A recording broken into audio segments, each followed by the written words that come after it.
In the second section, he's gone to Los Angeles now because he thinks he's about to do this great movie deal. He's written the script, and he's heard back from a comedian who's perfect for the part, and he's just convinced that they're going to do it.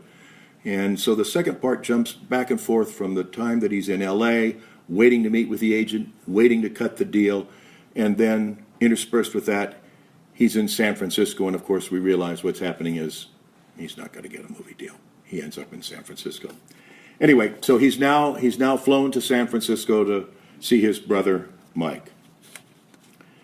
I called Mike and told him I was in town, and he said, come on over and don't wake him. He had been out late the previous evening. I had a key. I'd had a key since the bicentennial, when the whole world had paused to tip its hat in our direction and acknowledge what a swell country this is, even our enemies who hate us, because we've got it all. Mike was asleep when I arrived. He was laying in a cocoon of sheets on his Murphy bed.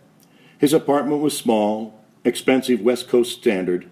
It would go less than $200 a month in Denver, but he pays more than $500 a month here. And when he is still there in 10 years, he'll probably be paying $1,000 a month. I put my duffel bag beside the couch and stepped into the kitchen to see what food he had. 33 years old, 1 year older than me, and still living like a teen fresh from home. You go to the laundromat and put all your clothes in a single washer, whites and darks. God forbid you should waste more than a quarter on cleanliness. And if the clothes are still damp from the dryer, you hustle them home damp because they can dry wrinkled on hangers. God forbid you should waste an extra dime on 10 more minutes of drying time, which I now read as dignity as I grow older. You shake your head with dismay at things that made perfect sense when you were a kid. Those dimes added up to a lot of 6-packs of beer. I don't know what girls value when they leave home for the first time, but boys know exactly how much beer money they have in their pockets every second of the day.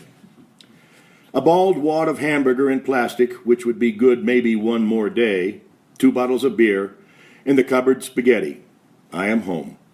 My brother and I lived this way for years, 10 years ago, so I felt like I had gone back in time and felt a little lighter in my step, a little freer. Irresponsibility has its good points. I left the apartment to go down to one of the Iranian-run grocery stores on the corner to buy food and maybe a jug of wine. My brother's apartment is on a hill near the San Francisco State Medical College, and the breeze from the ocean 3 miles west was rolling right up the street, bringing a little fog with it. The sky was overcast, though I could have gone a dozen blocks east or north and seen high sun and blue sky. There was a grocery store on every block, Greek's kitty corner, Iranian's catty corner. The doors were open, and I could see shelves of bottled wine running to the rear of the store, narrow aisles, wooden floors. It pleased me to think that these same warped boards were being walked upon by beatniks when I was a child in 1955. Old white freezers with rounded corners filled with scattered cartons of ice cream.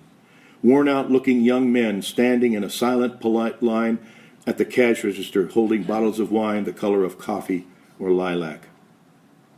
I bought some Mama Celeste pizzas, peanut butter, and a half-gallon of pink Chablis.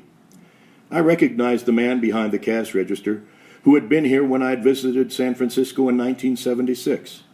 A barrel-chested Iranian with salt and pepper Brillo hair leaning into his work, reading each item and ringing it up, even though he must have had the store memorized and could probably tell you the price of each product since the day he'd fled his homeland and said, "This is it." "Are you going to pay for that grape?" A young man who might have been the owner's nephew entered the store dragging a man wearing a baggy suit, clutching his sleeve, a white-haired old man with a wine-shot face. "I caught this guy stealing a grape," the kid said. There was a display of fruit set up outside on a cart. "Are you going to pay for that grape?" I picked up my sack and got out of there thinking, what a cheapskate. And then when I got to the top of the hill where my brother's apartment was, I thought, I should have handed the kid a dime and paid for the grape myself. When I got into the foyer, I thought, stop thinking heroics. You aren't a hero and never will be. You couldn't even think of a way to help that guy. So continue not to think, bub. Mike woke up about an hour later, after I got back. He pulled his pants on with his hangover groggy frown while I washed off the plate that had pizza on it. I'd saved a slice for him, but he didn't want it. He made a glass of ice water and sat on the couch and lit a cigarette. "Did you get the movie contract?" he said. "No." He was the only one in the family whom I had told about the movie deal. I had come close to selling screenplays before, but never as close as this, and even before I left Denver, when I had called Mike to let him know about it, I thought I might be jinxing it. But I'm not really superstitious, not like a man who plays the horses or dogs. I just need to think things like this to fix the blame, because in the end, nobody understands the real reasons Hollywood deals evaporate. They just do. Gone. So you make up a superstition. It happened because I told someone about it. If you're Catholic, it happened because you told someone and God punished you for being presumptuous. I didn't find Strother Martin's grave either. My brother shook his head and exhaled a balloon of smoke. I saw words printed within its borders. Too bad. That was the real bad news. He had never believed I was going to sell a screenplay, and in fact, I didn't either. We grew up together, but there was nothing to stop me from finding Strother Martin's grave, except our family penchant for not succeeding at things that are almost impossible to fail at, which is to say, anything requiring minimum effort. "Why didn't you find it?" he said. "I didn't have the time."